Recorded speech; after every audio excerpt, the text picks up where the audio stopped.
أعوذ بالله من الشيطان الرجيم.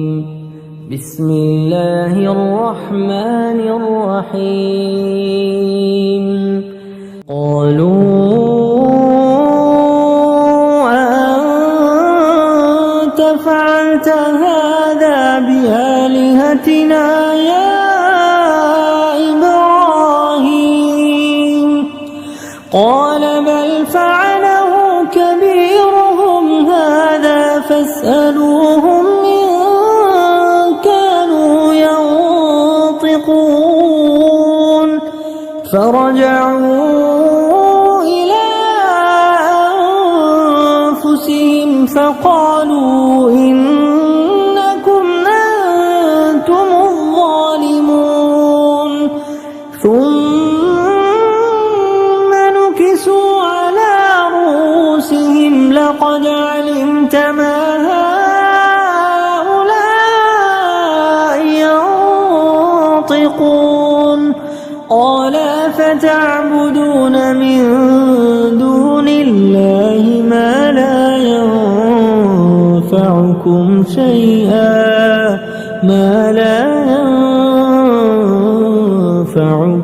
شيئا ولا يضركم أف لكم ولما تعبدون من دون الله أف لكم ولما تعبدون من دون الله أفلا تعقلون قالوا حرقوه وانصروا آلهتكم إن كنتم فاعلين. അസ്സലാമു അലൈക്കും വറഹ്മത്തുള്ളാഹി വബറകാതുഹു. ഖുർആൻ പദം 1044 ദിവസത്തിലേക്ക് എല്ലാവരെയും ഹാർദമായി സ്വാഗതം ചെയ്യുന്നു. സൂറത്തുൽ അംബിയായിലെ 62 മുതൽ 68 വരെയുള്ള ആയത്തുകളാണ് ഇന്ന് പഠന വിധേയമാക്കുന്നത്. ക്ലാസ് ആരംഭിക്കുന്നതിനായി ആദരണീയനായ ഡോക്ടർ എ വിലായത്തുള്ള സാഹിബിനെ ക്ഷണിക്കുന്നു. അസ്സലാമു അലൈക്കും വറഹ്മത്തുള്ളാഹി വബറകാതുഹു. അഊദു ബില്ലാഹി മിനശ് ശൈത്വാനിർ റജീം.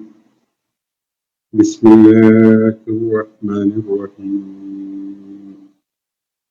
ഖാലു അൻത ഫഅൽത ഹാദാ ബിആലിഹതിനാ യാ ഇബ്രാഹീം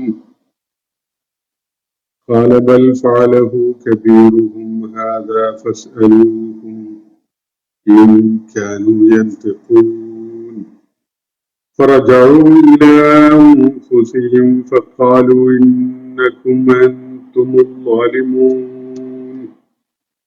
ثم نكسوا على رؤوسهم لقد علمت ما هؤلاء ينطقون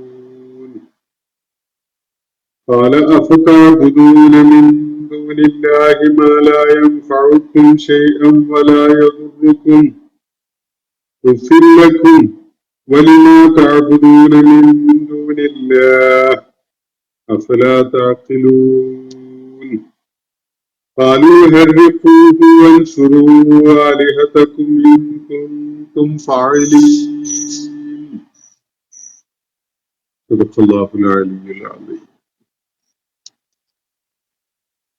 സൂറത്തുൽ അംബിയയിലെ 62 മുതൽ 68 വരെയുള്ള ആയത്തുകളാണ് ഞാൻ നിങ്ങളെ കേൾപ്പിച്ചിട്ടുള്ളത്.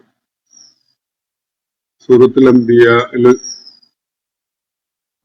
സൂറത്തിന് ആ പേര് വരുന്നതിന് കാരണമാകുന്ന വിധത്തിലുള്ള പ്രവാചകന്മാരെ പരാമർശിച്ചുകൊണ്ടുള്ള വിവരണങ്ങളിലൂടെയാണ് നമ്മൾ കടന്നു പോകുന്നത്. മക്കയില് നബി സല്ലല്ലാഹു അലൈഹി വസല്ലമയുടെ പ്രബോധന പ്രവർത്തനങ്ങൾ മുന്നോട്ട് പോയിക്കൊണ്ടിരിക്കുന്ന അദ്ദേഹത്തിന്റെ പ്രവാചകത്വത്തെ വിശ്വസിക്കാൻ മക്കയിലെ ആളുകൾ വൈമനസ്യം കാണിക്കുകയും കൂട്ടാക്കാതിരിക്കുകയും എതിർപ്പുകളുമായി അവര് രംഗത്ത് വരികയൊക്കെ ചെയ്തുകൊണ്ടിരിക്കുന്ന നബി സല്ലല്ലാഹു അലൈഹി വസല്ലമയെയും കൂട്ടരെയും വളരെയേറെ അവര് പ്രയാസപ്പെടുത്തിക്കൊണ്ടിരുന്ന ഒരു കാലത്ത് ആണ് ഈ സൂറത്തിന്റെ അവതരണം എന്ന് നമ്മൾ കാണുകയുണ്ടായി നേരത്തെ. ഇവിടെ ഇബ്രാഹിം അലൈഹിസ്ലാമിന്റെ കഥയാണ് മൂസ അലൈഹി ഇസ്ലാമിനെയും ഹാറൂൻ അലൈഹി ഇസ്ലാമിനെയും പരാമർശിച്ചതിനെ തുടർന്ന് അല്പം വിശദാംശങ്ങളോടുകൂടി അള്ളാഹു നമുക്ക് വിവരിച്ചു തരുന്നത്. ഇബ്രാഹിം അലൈഹിസ്സലാം അവരോട് അവര് പൂജിച്ചുകൊണ്ടിരുന്ന ആരാധിച്ചുകൊണ്ടിരുന്ന വിഗ്രഹങ്ങൾ എന്താണവ എന്ന് ഒരു സന്ദർഭത്തിൽ ചോദിക്കുകയുണ്ടായി. എന്നിട്ട് അവർ ആരാധിച്ചുകൊണ്ടിരിക്കുന്ന വിഗ്രഹങ്ങൾ വിശേഷിച്ചൊരു സഹായമോ ഒരു ഉപദ്രവമോ ഒന്നും ചെയ്യാൻ കഴിവില്ലാത്ത കല്ലോ മണ്ണോ ലോഹമോ ഒക്കെയായ വസ്തുക്കൾ മാത്രമാണ് എന്നത് അവരെ ബോധ്യപ്പെടുത്താൻ ശ്രമിക്കുകയാണ്. ആകാശങ്ങളുടെയും ഭൂമിയുടെയും പ്രപഞ്ച സാകല്യത്തിന്റെ ഒന്നാകെയായി അതിന്റെ സൃഷ്ടികർമ്മം നടത്തിയിട്ടുള്ള റബ്ബുണ്ട്, അവനാണ് നിങ്ങളുടെ നാഥൻ എന്ന കാര്യം അവരെ ബോധ്യപ്പെടുത്തുവാനും ശ്രമിക്കുകയാണ്. അതിന്റെ ഭാഗമായി ഇബ്രാഹിം അലൈഹി ഇസ്ലാം തന്റെ ജനതയുമായി നടന്ന സംഭാഷണമാണ് നമ്മളിപ്പോ മനസ്സിലാക്കിക്കൊണ്ടിരിക്കുന്നത്, നമ്മൾ വായിച്ചുകൊണ്ടിരിക്കുന്നത്. ഇവിടെ ഇബ്രാഹിം അലൈഹി ഇസ്ലാം ഒരു മനോഗതം എന്ന നിലക്ക് പറയുകയുണ്ടായത്, നിങ്ങളുടെ ഈ വിഗ്രഹങ്ങളുടെ കാര്യത്തിൽ ഞാനൊരു വേല ഒപ്പിക്കുന്നുണ്ട് ഏതായാലും എന്നാണ്. നിങ്ങളൊന്ന് ഇവിടുന്ന് പിരിഞ്ഞു പോകുന്നതോടുകൂടി, നിങ്ങൾ ഇവിടുന്ന് പിൻവാങ്ങി പോകുന്നതോടുകൂടി ഈ വിഗ്രഹങ്ങളുടെ കാര്യത്തിൽ ഞാനൊരു വേല ഒപ്പിക്കുന്നുണ്ട് എന്നാണ് പറയുകയുണ്ടായത്. അങ്ങനെ ആ വിഗ്രഹങ്ങളുടെ കൂട്ടത്തിൽ ഏറ്റവും വലുതിനെ മാറ്റി നിർത്തി ബാക്കി എല്ലാറ്റിനെയും ഇബ്രാഹിം അലൈഹി ഇസ്ലാം തുണ്ടം തുണ്ടമാക്കുകയായിരുന്നു. അപ്പോ പിന്നെ അവര് തിരിച്ചു വന്ന നേരത്ത് കാണുന്നത് അവരെ സംബന്ധിച്ചിടത്തോളം വളരെയേറെ ദ്രോഹകരമായിട്ട്, അവരെ സംബന്ധിച്ചിടത്തോളം വളരെ ഞെട്ടലുണ്ടാക്കുന്ന ഒരു കാഴ്ചയാണ് കാണാൻ പറ്റുന്നത്. വിഗ്രഹങ്ങളൊക്കെ തച്ചുടക്കപ്പെട്ടിരിക്കുന്നു എന്നതാണ് അവര് കാണുന്നത്. അപ്പോ അവര് പരസ്പരം അതിനെക്കുറിച്ച് ചോദിക്കുന്നുണ്ട്, എന്താണ് ഞങ്ങളുടെ വിഗ്രഹങ്ങൾക്ക് പറ്റിയിട്ടുള്ളത്, ആരാണ് വിഗ്രഹങ്ങളെ ഈ വിധത്തിൽ തല്ലി ഉടച്ചത് എന്നത്. അപ്പോ ആളുകൾ പറയുന്നത്, ഒരു ചെറുപ്പക്കാരൻ ഈ വിഗ്രഹങ്ങളൊക്കെ വിമർശിച്ചുകൊണ്ടും വിഗ്രഹങ്ങളെ പൂജിക്കുന്നതിലെ അബദ്ധം ചൂണ്ടിക്കാട്ടിക്കൊണ്ടും ഒക്കെ സംസാരിക്കുന്നത് കേൾക്കാനിടയായിട്ടുണ്ട്. അവന്റെ പേര് ഇബ്രാഹിം എന്നാണ് പറയുകയുണ്ടായത്. അപ്പോ അവിടുത്തെ തലയെടുപ്പുള്ള ആളുകൾ പറഞ്ഞത്, എന്നാൽ അവനെ ജനങ്ങളുടെ കാഴ്ചവട്ടത്തേക്ക് ഇങ്ങ് കൊണ്ടുവരിക, അവരറിയട്ടെ, അവർ കാണട്ടെ ഇങ്ങനത്തെ അക്രമം ചെയ്യുന്ന ദ്രോഹികളെ എങ്ങനെയാണ് കൈകാര്യം ചെയ്യപ്പെടുക എന്നത്, അല്ലെങ്കിൽ ആരാണ് ഈ അക്രമം ചെയ്തത് എന്നത് ജനങ്ങൾ ശരിക്കും കാണട്ടെ, അവനെങ്ങ് വെളിച്ചത്തേക്ക് കൊണ്ടുവരും ആളുകളുടെ മുന്നിലേക്ക് എന്നാണ് അവർ പറഞ്ഞത്. അങ്ങനെ സ്വാഭാവികമായിട്ടും അവര് കൂട്ടത്തിൽ പലരും ഇബ്രാഹിം അലൈഹിസ്സലാമിനെ തെരഞ്ഞു കണ്ടുപിടിച്ച് ജനങ്ങളുടെ മുന്നിൽ കൊണ്ടുവരികയാണ്. ആ ഒരു രംഗമാണ് ഇന്ന് നമ്മൾ വായിച്ച ഭാഗത്ത് നമ്മൾ എത്തി നിൽക്കുന്നത്. ഖാലു, ഇന്ന് വായിച്ച ഭാഗം നോക്കുക. ഖാലു അൻത ഫഅൽത ഹാദ ബി ആലിഹത്തിനായ ഇബ്രാഹിം. ഇബ്രാഹിമെ, നീയാണോ ഞങ്ങളുടെ ഈ വിഗ്രഹങ്ങളോട്, ഞങ്ങളുടെ ഈ ദൈവങ്ങളോട് ഇങ്ങനെയൊക്കെ ചെയ്യുകയുണ്ടായത് എന്നാണ് അവര് ആ ഘട്ടത്തിൽ ഇബ്രാഹിം അലൈഹി ഇസ്ലാമിനോട് ചോദിക്കുന്നത്. അതിനുള്ള ന്യായം, ഇബ്രാഹിം അലൈഹി ഇസ്ലാം ഈ വിഗ്രഹങ്ങളെ പരാമർശിച്ചുകൊണ്ട് അവയുടെ പൊള്ളത്തരം വെളിപ്പെടുത്തുന്ന വിധത്തില് നേരത്തെ അവരോട് സംസാരിക്കുകയുണ്ടായിട്ടുണ്ട് എന്നതാണ്. അതുകൊണ്ട് അവര് എത്തിച്ചേരുന്ന ഒരു കൺക്ലൂഷൻ, ഈ വിഗ്രഹങ്ങളെ തച്ചുടച്ചത് ഇബ്രാഹിം അലൈഹി ഇസ്ലാമാണ് എന്ന നിലക്കാണ്. എന്നിട്ട് അത് ഉറപ്പുവരുത്താൻ വേണ്ടിയാണ് ഇബ്രാഹിം അലൈഹി ഇസ്ലാമിനെ ജനങ്ങളുടെ മുന്നിലേക്ക് പിടിച്ചു കൊണ്ടുവന്നുകൊണ്ട് ചോദിക്കുന്നത്, അൻത ഫഅൽത ഹാദ ബി ആലിഹത്തിനാ യാ ഇബ്രാഹിം. ഇബ്രാഹിമെ, നീയാണോ ഞങ്ങളുടെ ദൈവങ്ങളോട് ഈ കടുങ്കൈ ചെയ്തത്, ഈ പണി ചെയ്തത് എന്നാണ് ചോദ്യം. ഖാല, ഇബ്രാഹിം അലൈഹി ഇസ്ലാം മറുപടി പറഞ്ഞു, ബൽ ഫഅലഹു കബീറുഹും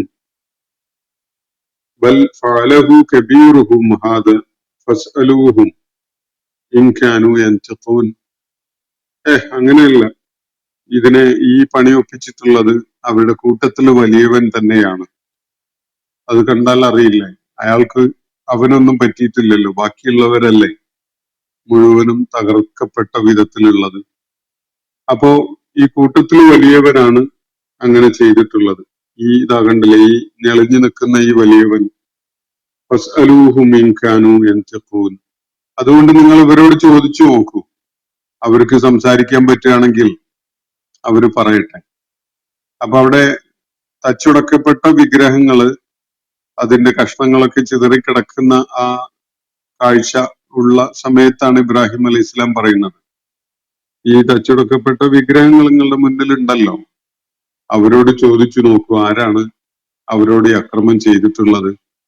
ഇവനായിരിക്കും, ഈ വലിയവൻ, കൂട്ടത്തിൽ ആ വലിയവൻ ഉണ്ടല്ലോ എളിഞ്ഞു നിൽക്കുന്ന തല ഉയർത്തി, അവനായിരിക്കണം ഇത് ചെയ്തിട്ടുണ്ടാവുക.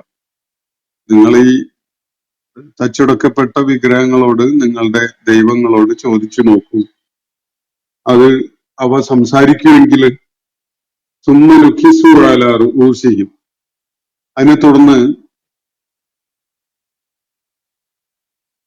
സുമ്മനുഖിസു ഒരു ആയത്ത് വിട്ടുപോയതാണ്. ഫറജൗ ഇലാ അൻഫുസിഹിം, അതിനെ തുടർന്ന് അവര് എല്ലാവരും തന്നെ അവരുടെ ഒരു മനസ്സിന്റെ തലത്തിലേക്ക്, മനസാക്ഷിയോട് സംവദിക്കുന്ന ഒരു തലത്തിലേക്ക് അവര് മടങ്ങി. അവരെ സംബന്ധിച്ചിടത്തോളം ഇബ്രാഹിം അലൈഹി ഇസ്ലാം ചൂണ്ടിക്കാണിച്ച ആ കാര്യം അവരുടെ മനസ്സിൽ തട്ടുന്ന, മനസ്സിൽ സ്പർശിക്കുന്ന ഒരു പുനർവിചിന്തനത്തിന് അവരെ പ്രേരിപ്പിക്കുന്ന ഒരു സംഗതിയായിരുന്നു. അങ്ങനെ ഫറജഉ ഇലാ അൻഫുസിഹിം, അവരൊക്കെയും തന്നെ അവരുടെ മനസാക്ഷിയോട് സംസാരിക്കുന്ന ഒരു അവസ്ഥയിലേക്ക് മടങ്ങി. അതാണ് അവർ ചെയ്യുന്നത്. ഇത് കേട്ട് അവര് സ്വന്തം മനസാക്ഷിയോട് ഒരു സംസാരം നടത്തി നോക്കുന്ന ഒരവസ്ഥയിലേക്ക്. ശരിയാണല്ലോ, ഇബ്രാഹിം ചൂണ്ടിക്കാണിച്ച സംഗതിയിൽ ഒരു വസ്തുതയുണ്ടല്ലോ എന്ന നിലക്ക് സത്യസന്ധമായ ഒരു സമീപനമാണ് അവർ ആ ഘട്ടത്തിൽ സ്വീകരിക്കുന്നത്. ഫറജഉ ഇലാ അൻഫുസിഹിം. അപ്പൊ സ്വന്തം മനസാക്ഷിയോട് അതേക്കുറിച്ച് ഭാഷണം ചെയ്തപ്പോ അവര് പറഞ്ഞു, ഫഖാലു, എന്നിട്ട് അവര് പറഞ്ഞു, ഇന്നക്കും അൻതുമുൽ ളാലിമൂൻ, തീർച്ചയായിട്ടും നിങ്ങൾ തന്നെയാണ് ഇക്കാര്യത്തില് വലിയ അതിക്രമികളായിട്ടുള്ളത്. നിങ്ങളാണ് ഈ വിഷയത്തില് വലിയ അതിക്രമം കാണിച്ചിട്ടുള്ളത് എന്നാണ് ആ സത്യം തിരിച്ചറിഞ്ഞ ഒരു നിമിഷം, ആ നിമിഷത്തില് അവര് അവരോട് തന്നെ പറയുകയുണ്ടായത്, നിങ്ങൾക്ക് തന്നെയാണ് ഇക്കാര്യത്തിൽ വലിയ പിഴവ് പറ്റിയിട്ടുള്ളത്, നിങ്ങൾ തന്നെയാണ് ഇക്കാര്യത്തില് വാലിമുകളായിട്ടുള്ളത് എന്നാണ് അവര് തിരിച്ചറിയുന്നത്, അവര് സ്വന്തത്തോട് തന്നെ പറയുന്നത്. സുമ്മനുഖിസു അലാ റഊസിഹിം, പിന്നീട് അതേ തുടർന്ന് അവരുടെ തല അടിമേൽ മറിഞ്ഞു എന്ന് പറഞ്ഞാൽ അവരുടെ കാഴ്ചപ്പാടുകള്, അവരുടെ ചിന്ത, അവരുടെ ആലോചന അടിമേൽ മറിഞ്ഞു. അങ്ങനെയാണ് ഏത് മനുഷ്യന്റെയും ഒരു പ്രകൃതം. ആദ്യത്തെ ആ റെസ്പോൺസ് എന്നുള്ളത് താല്പര്യങ്ങൾ വെച്ചുകൊണ്ടുള്ളതല്ല, സത്യം തിരിച്ചറിഞ്ഞത് കൊണ്ടുള്ള ഒരു പ്രതികരണമാണ്. നിങ്ങള് മഹാ അബദ്ധം ചെയ്തവരായല്ലോ, നിങ്ങൾക്ക് എന്നല്ലേ ഇതിൽ ഇക്കാര്യത്തിൽ പിഴവ് പറ്റിയത് എന്നൊരു പ്രതികരണമാണ് ആദ്യം നടത്തിയത്. എന്നാൽ പിന്നീട് വളരെ വൈകാതെ തന്നെ അവരെ ആലോചനകൾ, ചിന്തകൾ അടിമേൽ മറിഞ്ഞു. കാരണം താല്പര്യങ്ങളും അവരുടെ കൺമുന്നിലുള്ള അവരുടെ ചുറ്റുപാടുമുള്ള സാമൂഹ്യ യാഥാർത്ഥ്യങ്ങളും ഒക്കെ അവർക്ക് മനസ്സിൽ തെളിഞ്ഞു വന്നു. അതിന്റെ അടിസ്ഥാനത്തിൽ ഇബ്രാഹിമിനോട് ഇപ്പൊ നമ്മൾ ഇങ്ങനെ പറഞ്ഞാൽ ശരിയാവില്ലല്ലോ, നമ്മളുടെ മുഴുവൻ കാര്യങ്ങളും നിലനിൽക്കുന്നത് ഈ ആലിഹത്തുകളെ അടിസ്ഥാനപ്പെടുത്തിക്കൊണ്ടുള്ളതാണല്ലോ. ഇവിടുത്തെ സാമൂഹ്യ ക്രമം, ഇവിടുത്തെ രാഷ്ട്രീയ ക്രമം, ഇവിടുത്തെ അധികാര ഘടന, ഇവിടുത്തെ ഹയറാർക്കി, ഇതൊക്കെ നിലനിൽക്കുന്നത് ഈ വിഗ്രഹങ്ങളെയും അവയെ ആരാധിക്കുന്നതും ഒക്കെയായി ബന്ധപ്പെട്ടുകൊണ്ടുള്ള ഒരു വ്യവസ്ഥ ഇവിടെ നിലനിൽക്കുന്നതിനെ അടിസ്ഥാനപ്പെടുത്തിക്കൊണ്ടാണല്ലോ എന്നുള്ള ആലോചന അവർക്ക് വരും സ്വാഭാവികമായിട്ട്. അതിനെ തുടർന്ന് ഇവരാകെ ചിന്ത അടിമേൽ മറിഞ്ഞു. ആദ്യം ശരിയാണല്ലോ ഇബ്രാഹിം പറയുന്നത് എന്ന തോന്നലുണ്ടായിരുന്ന ആളുകൾ ഇപ്പോ വേഗം അവരുടെ മനസ്സ്, ചിന്ത അല്ലെങ്കിൽ അവരുടെ ശിരസ്സുകള് അടിമേൽ മറിഞ്ഞതായി. ചിലരതിന് ശിരസ് കുനിഞ്ഞവരായി എന്നൊരർത്ഥം കൊടുക്കുന്നത് കാണാൻ കഴിയും. യഥാർത്ഥത്തില് ശിരസ് എന്നതുകൊണ്ട് ഇവിടെ ഉദ്ദേശിക്കുന്നത് തലയല്ല. ഈ റുഊസ് എന്നുള്ളത് മസ്തിഷ്കം അല്ലെങ്കിൽ അവരുടെ ബോധം അടിമേൽ മറിഞ്ഞു. അവരുടെ ചിന്തകളും അവരുടെ വീക്ഷണഗതികളും ഒക്കെ തുടക്കത്തിൽ ഉണ്ടായിരുന്നത് അല്ല പിന്നീട് ഉണ്ടായത്. പിന്നീട് അവരുടെ താല്പര്യങ്ങൾ അവരെ ഡോമിനേറ്റ് ചെയ്ത് ആ താല്പര്യങ്ങൾ വെച്ചുകൊണ്ടാണ് അവർ സംസാരിക്കാൻ തുടങ്ങിയത് എന്നർത്ഥം. ലഖദ് അലിംത മാ ഹഉലാഇ യൻതിഖൂൻ. ആദ്യം അവരെ തന്നെ കുറ്റപ്പെടുത്തിക്കൊണ്ടാണ് ഈ ഉപകാരമോ ഉപദ്രവമോ ഒന്നും ചെയ്യാൻ കഴിയാത്ത മണ്ണും കല്ലും ലോഹവും ഒക്കെ ആയിട്ടുള്ള ഈ വിഗ്രഹങ്ങളെ പൂജിക്കാൻ, അവയെ ഈ ആലിഹത്താണെന്ന് പറഞ്ഞുകൊണ്ട് കൊണ്ടു നടക്കാൻ മുതിർന്ന നമ്മൾ തന്നെയല്ലേ മഹാക്രമികള് എന്നാണ് ആദ്യം അവര് തിരിച്ചറിഞ്ഞത്. എന്നാൽ പിന്നീട് അവര് ഇബ്രാഹിം അലൈഹി ഇസ്ലാമിന്റെ നേരെ തിരിയുന്നത് ആ പ്രാക്ടീസിന് ചില ന്യായങ്ങൾ കണ്ടുകൊണ്ടാണ്. ലഖദ് അലിംത മാ ഹഉലാഇ യൻതിഖൂൻ. അല്ല, ഈ വിഗ്രഹങ്ങളൊന്നും മിണ്ടൂല എന്നുള്ളത് നിനക്കറിയല്ലോ ഇബ്രാഹിം, അങ്ങനെയല്ലല്ലോ അതിന്റെയൊക്കെ ദിവ്യത്വം എന്നുള്ള നിലക്കാണ് അവർ സംസാരിച്ചു തുടങ്ങുന്നത്. വിഗ്രഹങ്ങൾ സംസാരിക്കൂല എന്നുള്ളത് നിനക്കറിയാലോ, സംസാരിക്കുന്നില്ല എന്നതിന്റെ പേരിൽ അവ വിഗ്രഹങ്ങളോ ദൈവങ്ങളോ ആവാതിരിക്കുന്നില്ലല്ലോ, നമുക്കറിയാലോ അതിന്റെ രീതി അങ്ങനെയല്ല എന്നുള്ളത് എന്ന നിലക്കാണ് അവര് പിന്നെ പറയുന്നത്. ലഖദ് അലിംത മാ ഹഉലാഇ യൻതിഖൂൻ. ഇപ്പോ വിഗ്രഹപൂജ നടത്തുന്ന ആളുകള് പലപ്പോഴും പറയാറുള്ളത് അവരുടെ മനസ്സിനെ കേന്ദ്രീകരിക്കാൻ ഒരു രൂപം വേണം എന്നതാണ്. മനസ്സിനെ കേന്ദ്രീകരിക്കാൻ ഒരു കല്ലോ അല്ലെങ്കിൽ മണ്ണുകൊണ്ടോ ലോഹം കൊണ്ടോ ഒക്കെ ഉണ്ടാക്കിയ ഒരു രൂപം മുന്നിലുണ്ടെങ്കിലേ അവർക്ക് ഏകാഗ്രതയോടുകൂടി അതിനോട് അല്ലെങ്കിൽ ദൈവത്തോട് സംസാരിക്കാൻ കഴിയുകയുള്ളൂ എന്നതാണ് വിഗ്രഹപൂജ നടത്തുന്നവര് പറയാറുള്ള ഒരു ന്യായം. യഥാർത്ഥത്തിൽ അങ്ങനെ വിഗ്രഹപൂജ നടത്തുന്ന ആളുകൾക്ക് ആ പൂജ നിർവഹിച്ചുകൊണ്ടിരിക്കുമ്പോഴൊക്കെ അറിയാം, അവരുടെ ബോധത്തിൽ ഇത് വെറും കല്ലാണ്, മണ്ണാണ്, ലോഹമാണ് എന്നൊക്കെ അറിയാം. അത് അറിഞ്ഞുകൊണ്ടും ആ ബോധം വീണ്ടും വീണ്ടും മനസ്സിലേക്ക് തികട്ടി വരുന്ന വിധത്തിലൊക്കെ തന്നെയാണ് അവര് അത് നിർവഹിച്ചുകൊണ്ടിരിക്കുന്നത്. അത് അവരൊരു വെറും ന്യായം പറച്ചിലാണ്, അതിനപ്പുറത്തേക്ക് യാതൊന്നുമില്ല. ഇവിടെയും അത് തന്നെയാണ് നടക്കുന്നത്. ലഖദ് അലിംത മാ ഹഉലാഇ യൻതിഖൂൻ.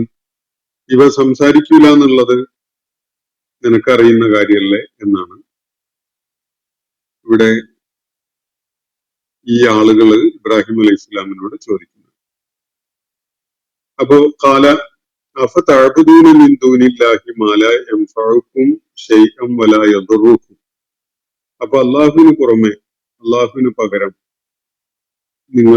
നിങ്ങൾക്ക് ഒരു ഉപകാരവും ചെയ്യാത്ത, ഒരു ഉപദ്രവവും ചെയ്യാത്ത ഈ വസ്തുക്കളെയാണോ പിന്നെ ആരാധിക്കുന്നത് എന്നാണ് ഇബ്രാഹിം അലൈഹി ഇസ്ലാം ചോദിക്കുന്നത്. അപ്പൊ ഈ വിഗ്രഹങ്ങൾ, മണ്ണും കല്ലും ലോഹവും ഒക്കെയായ ഈ വിഗ്രഹങ്ങൾ സംസാരിക്കുകയില്ല എന്ന് ഇബ്രാഹിം അലൈഹി ഇസ്ലാം അവരെ കൊണ്ട് തന്നെ പറയിപ്പിച്ചു. എന്നിട്ട് ഇപ്പോ പറയുന്നത്, ഇങ്ങനെ ഒരു ഉപകാരവും ഒരു ഉപദ്രവവും ചെയ്യാത്ത സാധനങ്ങളെയാണോ, വസ്തുക്കളെയാണോ നിങ്ങൾ ആരാധിക്കുന്നത്? ഉഫില്ലക്കും, നിങ്ങൾക്ക് നാണക്കേടാണത്, ലജ്ജാവഹമായ ഒരു കാര്യമാണത്. വലിമാ തഅബുദൂന മിൻ ദൂനില്ലാ. ലജ്ജാവഹം നിങ്ങളുടെ കാര്യത്തിലും നിങ്ങൾ പൂജിച്ചുകൊണ്ടിരുന്ന ഈ വിഗ്രഹങ്ങളുടെ കാര്യത്തിലും. അപ്പോ ഉഫില്ലക്കും വലിമാ തഅബുദൂന മിൻ ദൂനില്ലാ. അള്ളാഹുവിന് പുറമെ നിങ്ങൾ ഏതൊക്കെ തരം സംഗതികളെയാണ് പൂജിച്ചുകൊണ്ടിരുന്നത്? അതൊക്കെ തന്നെ വളരെ ലജ്ജാവഹമായ ഒരു സംഗതിയാണ്. അത് നിങ്ങൾക്കും നാണക്കേടാണ്. ഈ നിങ്ങൾ ആരാധിച്ചുകൊണ്ടിരിക്കുന്ന നിങ്ങളുടെ ആലിഹത്തിനും നാണക്കേടാണ്. ഇൻകുന്തും. അപ്പോ എന്നിട്ട് അഫലാ തഅഖിലൂൻ, നിങ്ങൾക്ക് എന്തേ ഒരു ചിന്തയും ആലോചനയും ബുദ്ധിയും ഒന്നും പ്രയോഗിക്കാൻ പറ്റുന്നില്ലേ എന്നാണ് ഇബ്രാഹിം അലൈഹി സ്വലാം ചോദിക്കുന്നത്. നിങ്ങൾക്ക് ഇത് നാണക്കേടാണ്, നിങ്ങൾക്കൊരു ലജ്ജാവഹമായ സംഗതിയാണ്. നിങ്ങൾക്കും നിങ്ങളുടെ ഈ ആലിഹത്തിനും ഒക്കെ ഒരു ഉപകാരവും ഒരു ഉപദ്രവവും ചെയ്യാൻ പറ്റാത്ത ഈ വസ്തുക്കളെയാണ് നിങ്ങൾ ആരാധിക്കുന്നത് എന്നത് വളരെ ഷെയിംഫുൾ ആയ ഒരു കാര്യമാണ്. അഫലാ തഅഖിലൂൻ, നിങ്ങൾക്ക് മനസ്സിലാക്കാനുള്ള ബുദ്ധിയില്ലേ എന്നാണ് ചോദ്യം. അപ്പൊ തുടർന്ന് ഈ ചോദ്യം കൂടി ആയതോടുകൂടി ആ നാട്ടുകാർക്ക് യുക്തിപരമായിട്ട് ഇബ്രാഹിം അലൈഹി ഇസ്ലാമിനോട് സംവദിക്കുന്നത് യാതൊരു പ്രയോജനവും ചെയ്യുകയില്ല എന്ന ബോധ്യമുണ്ടായി. ഇബ്രാഹിം അലൈഹി ഇസ്ലാമുമായി നടന്ന ജിദാലില്, ആ ബുദ്ധിപരമായ സംവാദത്തില് വളരെ പ്രത്യക്ഷത്തില് തന്നെ ആ നാട്ടുകാരും അവിടുത്തെ പ്രമാണിമാരും ഒക്കെ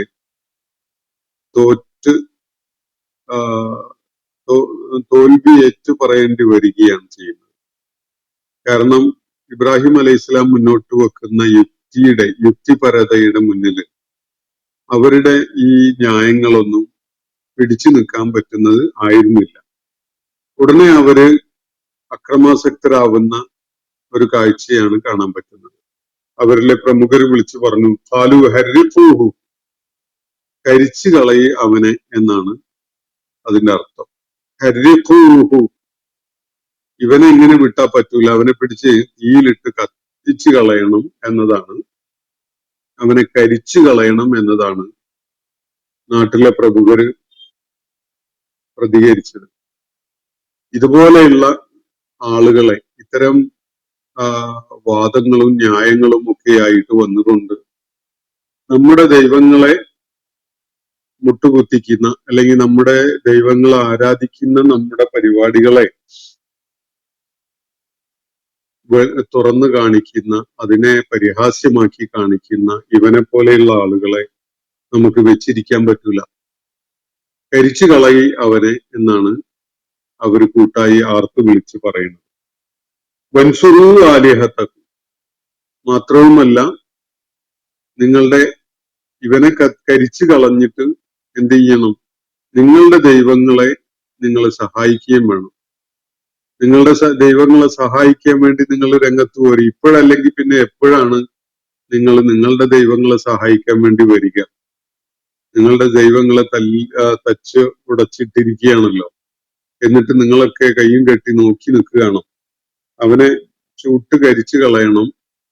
എന്നിട്ട് അങ്ങനെയൊക്കെ ചെയ്തുകൊണ്ട് നിങ്ങളുടെ ദൈവങ്ങളെ സഹായിക്കുന്നവരായിട്ട് നിങ്ങൾ രംഗത്ത് വരണം എന്നാണ് അവര് വിളിച്ചു പറയുന്നത്. ഇൻ കുന്തും ഫാഇലീൻ, നിങ്ങൾ വല്ലതൊക്കെ ചെയ്യുന്നവരാണെങ്കിൽ, നിങ്ങൾ ഒന്നും ചെയ്യാൻ കഴിയാത്ത ദുർബലരോ അങ്ങനെ ആലോചിക്കാൻ പറ്റാത്ത മടയന്മാരോ ഒന്നും അല്ലെങ്കിൽ, വല്ലതൊക്കെ ചെയ്യണം എന്ന് ഇക്കാര്യത്തിൽ നിങ്ങൾക്ക് തോന്നലുണ്ടെങ്കിൽ അവനെ നിങ്ങൾ കരിച്ചു കളയണം.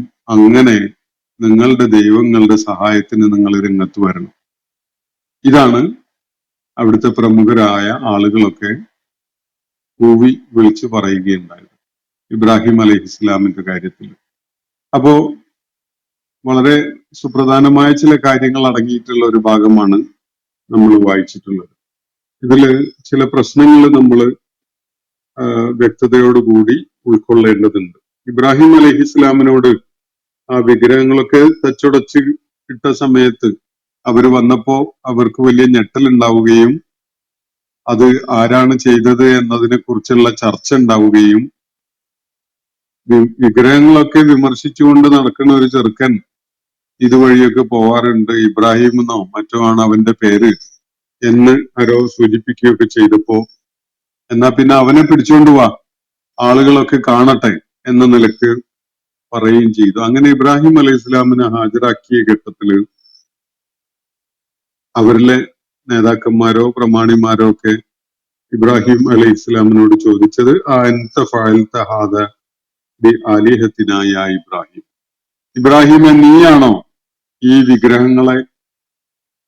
വിഗ്രഹങ്ങളോട്, ഞങ്ങളുടെ ഈ ദൈവങ്ങളോട് ഈ അക്രമം ചെയ്തത് എന്നതാണ് ചോദ്യം. ഇതൊക്കെ കാട്ടിക്കൂട്ടിയത് നീയാണോ എന്നാണ് ചോദ്യം. പ്രത്യക്ഷത്തില് അത് അവര് ചോദിച്ച കാര്യം ഇബ്രാഹിം അലൈഹിസ്സലാം തന്നെയാണത് ചെയ്തത് എന്നുള്ളത് നേരത്തെ പറഞ്ഞു കഴിഞ്ഞല്ലോ. അതില് ആർക്കും സംശയമൊന്നുമില്ല. നാട്ടുകാരും അനുമാനിച്ചത് അങ്ങനെ തന്നെയാണ്. ഇബ്രാഹിം അലൈഹിസ്സലാം ആണത് ചെയ്തതെന്ന് ഇബ്രാഹിം അലൈഹിസ്സലാമിന് അറിയാം. നാട്ടുകാരുടെ അനുമാനവും അങ്ങനെയാണ്. അപ്പൊ ഇബ്രാഹിം അലൈഹിസ്സലാം പക്ഷെ അത് ഏറ്റുപറയുകയല്ല ഇവിടെ ചെയ്യുന്നത്. അദ്ദേഹം പറയുന്നത് ബൽ ഫഅലഹു കബീറുഹും ഹാദാ ഫസ്അലൂഹും ഇൻ കാനൂ യൻതിഖൂൻ. ബൽ എന്ന് പറഞ്ഞ നെഗേഷൻ ആണ്. എന്താ, അങ്ങനല്ലല്ലോ, ഈ വലിയവനായിരിക്കും ചെയ്തിട്ടുണ്ടാവുക, നിങ്ങൾ അവരോട് ചോദിച്ചു നോക്കൂ എന്നാണ് ഇബ്രാഹിം അലൈഹിസ്സലാം പറയുന്നത്. അപ്പൊ ഇബ്രാഹിം അലൈഹിസ്സലാം പ്രത്യക്ഷത്തില് കളവ് പറഞ്ഞ പോലെയാണ് തോന്നുന്നത്. ഇബ്രാഹിം അലൈഹിസ്സലാമാണ് ഈ വിഗ്രഹങ്ങളെ തല്ലി ഉടച്ചത് എന്നുള്ളത് നേരത്തെ നമ്മൾ കണ്ടു. ഇബ്രാഹിം അലൈഹിസ്സലാം തന്നെ അത് ഒരു ആത്മകഥം പോലെ പറയുന്നത് ഖുർആൻ ഉദ്ധരിച്ചത് നമ്മൾ കണ്ടു. അപ്പോ ഇനി ആളുകൾ ചോദിച്ചപ്പോ അതേ ഞാൻ തന്നെയാണ് അവയെ തല്ലി ഉടച്ചത് എന്ന് ഇബ്രാഹിം അലൈഹിസ്സലാം പറയുന്നില്ല. അപ്പൊ അതിന്റെ ഒരു ധാർമ്മികത ഒരു വിഷയമാണല്ലോ. പ്രവാചകന്മാര് കളവ് പറയുമോ? അതും സ്വന്തം ചെയ്തിയെ ഇല്ല എന്ന നിലക്ക് പറയുമോ എന്നൊരു ചോദ്യം. യഥാർത്ഥത്തില് ഈ ബലാഗ എന്ന് പറയുന്ന, അതായത് സാഹിതീയമായ പല ശൈലികളുമുണ്ട്. എല്ലായ്പ്പോഴും സത്യം പറയുന്നത് സത്യം വെളിപ്പെടുത്തി പറയുന്ന രീതിയിലാവില്ല. ചിലപ്പോൾ ഒരാള് വൈകി വന്നാല്, ക്ലാസ്സിനോ അല്ലെങ്കിൽ ഒരു ഫംഗ്ഷനോ ഒക്കെ വൈകി വന്ന നീ എന്താ ഇത്ര നേരത്തെ എങ്ങ് എത്തി എന്ന് ചോദിക്കാറുണ്ട്. അതിന്റെ അർത്ഥം അയാൾ നേരത്തെ എത്തി എന്നല്ല. ഇയാൾ മറുപടിയും പറയും ചിലപ്പോ അന്ന് കുറച്ച് ഒരു ഏർപ്പാടൊക്കെ ഉണ്ടായി, വഴിയിൽ ചില ചുറ്റിത്തിരിച്ചിലൊക്കെ ഉണ്ടായതുകൊണ്ട് നേരത്തെ എത്തിപ്പോയി എന്ന് മറുപടിയും പറയും. അതിന്റെ അർത്ഥം ഒരിക്കലും തന്നെ അയാൾ നേരത്തെ എത്തിയതാണ് എന്നതല്ല. ചോദിച്ച ആളും ഉത്തരം പറഞ്ഞ ആളും നേരത്തെ എന്ന പരാമർശം ഉപയോഗിച്ചു എന്നതിന്റെ അർത്ഥം അങ്ങനെയല്ല. അയാളുടെ മുഖത്ത് എക്സ്പ്രഷൻസ് ഉണ്ടാവും. അതിലൊരു ചിരിയുടെ ഒരു സ്പർശം ഉണ്ടാവും. അതുപോലെ ഉള്ളില് ഒരു പരിഹാസം അടങ്ങിയിട്ടുണ്ടാകും. ഈ കണ്ടു നിൽക്കുന്ന ആളുകൾക്കും അറിയാം ഇബ്രാഹിം അല്ലെങ്കിൽ ഈ പ്രതികരണം നൽകിയ ആള് പൊള്ളു പറഞ്ഞതല്ല എന്നുള്ളത്. അത് പൊള്ളു പറയുന്ന ഒരു രീതിയുമല്ല ഇത് ആളുകളെ ചിന്തിപ്പിക്കാനും ആളുകളെ കൊണ്ട് അവരുടെ അബദ്ധം ബോധ്യപ്പെടുത്താനും ഉള്ള ഒരു സംസാര ശൈലി, ഒരു തന്ത്രം എന്ന ഒരു തലത്തിൽ മാത്രമേ ഇതുള്ളൂ. കാരണം തുടർന്നുള്ള ആയത്തുകളിൽ ഇബ്രാഹിം അലൈഹി ഇസ്ലാമിന്റെ തന്നെ വാക്കുകളിൽ നമുക്കത് വ്യക്തമാകും. നേരത്തെ ഖുർആനിന്റെ തുടക്കത്തില് ഇബ്രാഹിം അലൈഹി ഇസ്ലാം ഒരു ആത്മകഥം പോലെ പറഞ്ഞ കാര്യം, ഞാൻ നിങ്ങളുടെ ഈ ആലിഹത്തുകളെ കൊണ്ട് ഞാനൊരു പണി ഒപ്പിക്കുന്നുണ്ട് എന്ന് നേരത്തെ പറഞ്ഞല്ലോ. അതില് ഇബ്രാഹിം അലൈഹി ഇസ്ലാമിന്റെ തീരുമാനം വെളിപ്പെട്ടിട്ടുണ്ട്. പക്ഷെ ആളുകളുടെ മുന്നില് ഇത് നീയാണോ ഇത് ചെയ്തതെന്ന് ചോദിച്ചപ്പം അത് ശരി, ആ വല്യവനോട് ചോദിച്ചു നോക്കി, ആ വല്യവനായിരിക്കും ചെയ്തിട്ടുണ്ടാവുക എന്ന് പറയുന്നത് ആ ചോദിക്കുന്ന ആൾക്കും ഉത്തരം പറയുന്ന ആൾക്കും ഒക്കെ വ്യക്തമായിട്ട് അറിയാം അങ്ങനെയല്ല എന്നുള്ളത്. മറിച്ച് ഈ വിഗ്രഹങ്ങള് ഒരാൾക്ക് തല്ലിയുടക്കാൻ പറ്റുന്ന അത്രയും ദുർബലമാണ്, നിസ്സഹായരാണ് എന്ന കാര്യം അവരെ ബോധ്യപ്പെടുത്തുന്നതിന് വേണ്ടിയുള്ള ഒരു സംസാരമാണ് അവിടെ നടന്നത് എന്നതാണ് വസ്തുത. യഥാർത്ഥത്തില് ഒരു ഹദീസില് ഇബ്രാഹിം അലൈഹി സ്വലാം 3 സന്ദർഭങ്ങളില് കള്ളം പറയുകയുണ്ടായി എന്ന് പറഞ്ഞുകൊണ്ടുള്ള ഒരു വിവരണം നമുക്ക് കാണാൻ കഴിയും. അതിനെ ചുവട് പിടിച്ചുകൊണ്ട് പലരും ഇബ്രാഹിം അലൈഹി സ്വലാം 3 സന്ദർഭത്തില് പൊളി പറയുകയുണ്ടായി എന്നൊരു വിശദീകരണം കൊടുത്തു പോകുന്നത് പലയിടത്തും കാണാൻ നമുക്ക് സാധിക്കും. യഥാർത്ഥത്തിൽ ഈ 3 സംഭവങ്ങളില് ഒന്നിനെ കുറിച്ച് ഖുർആൻ പരാമർശിക്കുന്നില്ല. മറ്റൊരു സംഭവം ഇന്നി സഖീം എന്ന് പറഞ്ഞ ഒരു കാര്യം സൂറത്ത് സോഫാത്തില് വരുന്നുണ്ട്. ഈ മൂന്നാമത്തെ സംഗതി ബൈബിളിൽ ഒരു സൂചന. ഈജിപ്തിൽ എത്തിയപ്പോ ഇബ്രാഹിം അലൈഹി ഇസ്ലാം, ഈജിപ്തിലെ രാജാവ് ഇബ്രാഹിം അലൈഹി ഇസ്ലാമിന്റെ പത്നി സാറയില് അനുരക്തനായ ഒരു സമയത്ത് സാറയെ അയാൾക്ക് വേൾക്കാൻ വേണ്ടി ഇബ്രാഹിമിനെ കൊന്നുകളയാൻ ഇടയുണ്ട് എന്ന് മനസ്സിലാക്കിയിട്ട് സാറയെ തന്റെ സഹോദരിയാണ് എന്നുള്ള നിലക്ക് പറയുകയുണ്ടായി എന്നൊക്കെയുള്ള വിവരണമാണ് ബൈബിളിൽ കാണാൻ പറ്റും. അത് ഖുർആനിൽ അതിനെക്കുറിച്ച് യാതൊരു സൂചനയില്ല. ഈ സംഭവങ്ങള് ഒന്നും തന്നെ പ്രത്യക്ഷത്തിൽ കളവായ കാര്യവുമല്ല. ഈ സാറയുമായി ബന്ധപ്പെട്ട ഒരു സംഭവം തന്നെ ഉണ്ടായിട്ടുണ്ടാവാൻ സാധ്യതയില്ല. കാരണം ഇബ്രാഹിം അലൈഹി ഇസ്ലാം 70 വയസ്സ് പിന്നിട്ട ഒരു ഘട്ടത്തില് സാറ റളിയല്ലാഹു അൻഹാക്ക് 65 വയസ്സ് പിന്നിട്ട ഒരു ഘട്ടത്തിലാണ് അവര് ഈജിപ്തിൽ എത്തുന്ന സംഭവം ഉണ്ടാവുന്നത് തന്നെ ചരിത്രപരമായിട്ട്. ആ ഒരു പ്രായത്തിലെത്തിയ ഒരു സ്ത്രീയെ സ്വന്തമാക്കാൻ വേണ്ടി, അതും ഈജിപ്തിലെ രാജാവ് മുതിരും എന്ന് കരുതിയിട്ട് ഇബ്രാഹിം അലൈഹി ഇസ്ലാമിനോട്, ഈജിപ്തിലെ രാജാവിനോട് അവര് സഹോദരിയാണ് എന്ന വിധത്തിൽ സംസാരിക്കാൻ ഇബ്രാഹിം അലൈഹി ഇസ്ലാം മുതിർന്നു എന്ന് പറയുന്നത് ചരിത്രപരമായി തന്നെ അസ്വീകാര്യമായ ഒരു കാര്യമാണ്. ഏതായാലും ഇബ്രാഹിം അലൈഹി ഇസ്ലാം ഈ 3 സംഗതികളിലും കള്ളം പറഞ്ഞിട്ടില്ല. അത് ഒരു സന്ദർഭത്തിന്റെ ഒരു സംസാരത്തിലെ ഫലപ്രാപ്തിക്ക് വേണ്ടിയുള്ള ഒരു ശൈലി സ്വീകരിച്ചതാണ്.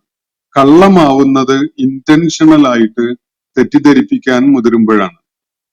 ഇന്റൻഷണൽ ആയിട്ട് ബോധപൂർവം നമ്മളെ സംസാരം കേൾക്കുന്ന ആളെ മിസ്ഗൈഡ് ചെയ്യാന്, തെറ്റിദ്ധരിപ്പിക്കാന് ഉദ്ദേശിച്ചുകൊണ്ട് പറയുന്ന ഒരു കാര്യമാണ് കള്ളമാവ്. അതേസമയത്ത് സംസാരത്തില് പ്രത്യക്ഷത്തില് കള്ളം എന്ന് തോന്നുന്ന ഒരു ശൈലി സ്വീകരിക്കുന്നത് എല്ലായ്പ്പോഴും കള്ളം പറയാൻ വേണ്ടിയല്ല.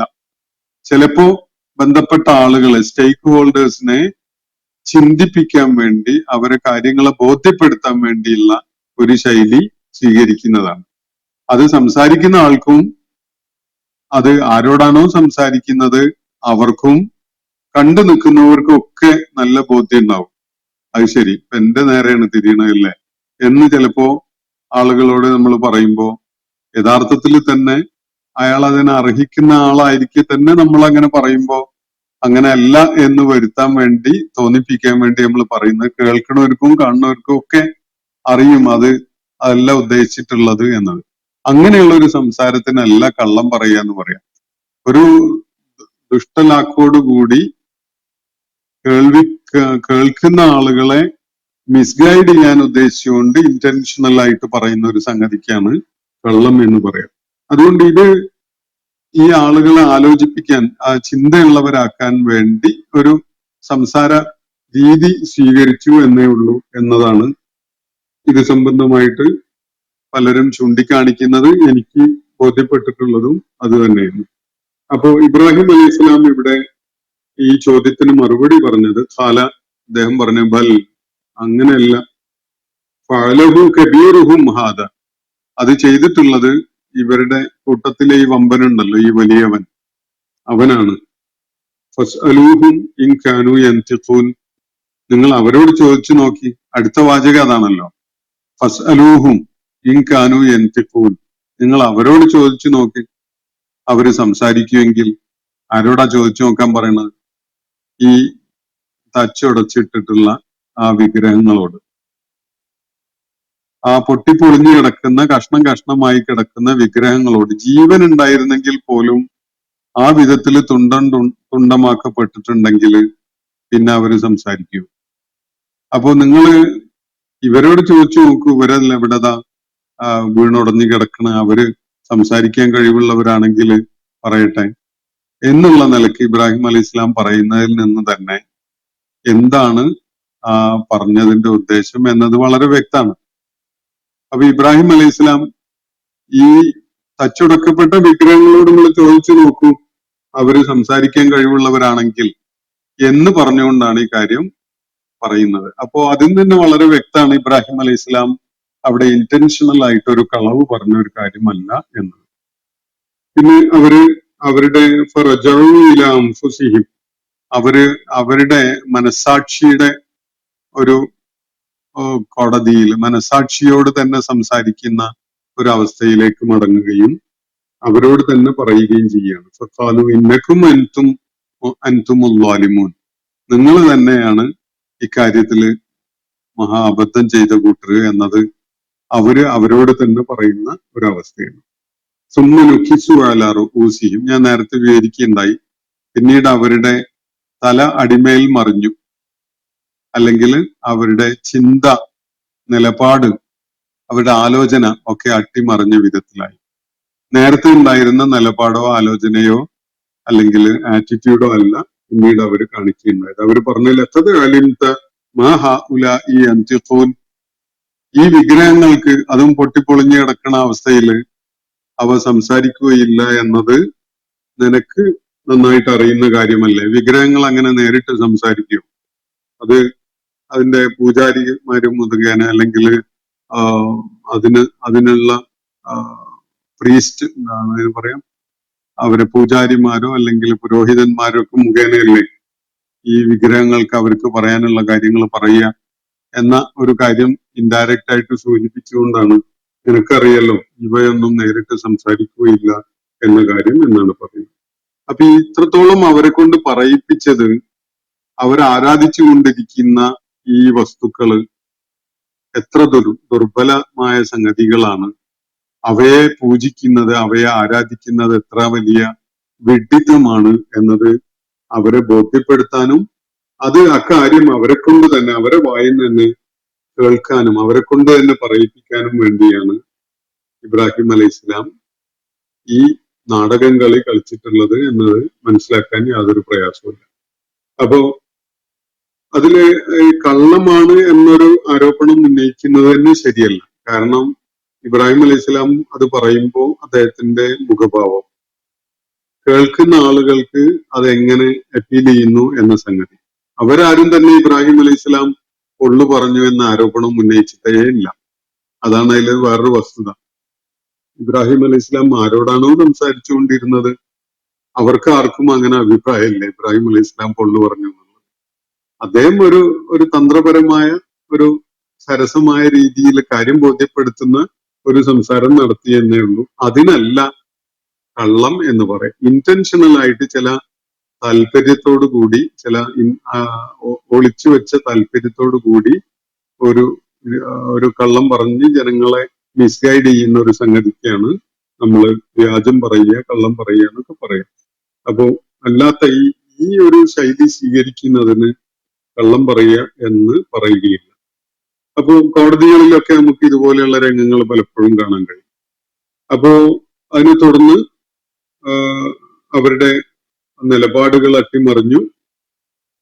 പിന്നീട് അപ്പോ ഈ കാര്യങ്ങൾ പറഞ്ഞപ്പോ ഇബ്രാഹിം അലൈഹി ഇസ്ലാം ചോദിക്കുന്നത് ഒരു ഉപകാരവും ഉപദ്രവവും ചെയ്യാൻ പറ്റാത്ത ഈ വസ്തുക്കളെയാണോ നിങ്ങൾ ആരാധിച്ചുകൊണ്ടിരിക്കുന്നത് എന്നതാണ്. നാണക്കേടാണത്. നിങ്ങൾക്ക് അങ്ങേയറ്റം വഷളത്തരമായ ഒരു കാര്യമാണിത്. നിങ്ങൾക്കും നിങ്ങൾ ആരാധിച്ചുകൊണ്ടിരിക്കുന്ന നിങ്ങളുടെ ആലിഹത്തിനും നിങ്ങൾക്ക് ഒരു നിലക്കും ആലോചനയില്ലേ എന്നാണ് ഇബ്രാഹിം അലൈഹി ഇസ്ലാം ചോദിക്കുന്നത്.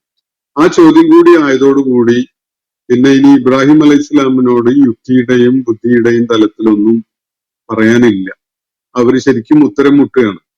അപ്പൊ നാട്ടിലെ പ്രമാണിമാര് പിന്നെ അക്രമാസക്തരാവുന്ന ഒരു കാഴ്ചയാണ് നമുക്ക് കാണാൻ കഴിയുന്നത്. അവര് പറയുന്ന ഹരിഹൂഹു, അവനെ കൊണ്ടുപോയി കത്തിച്ചു കളയും, കരിച്ചു കളയും.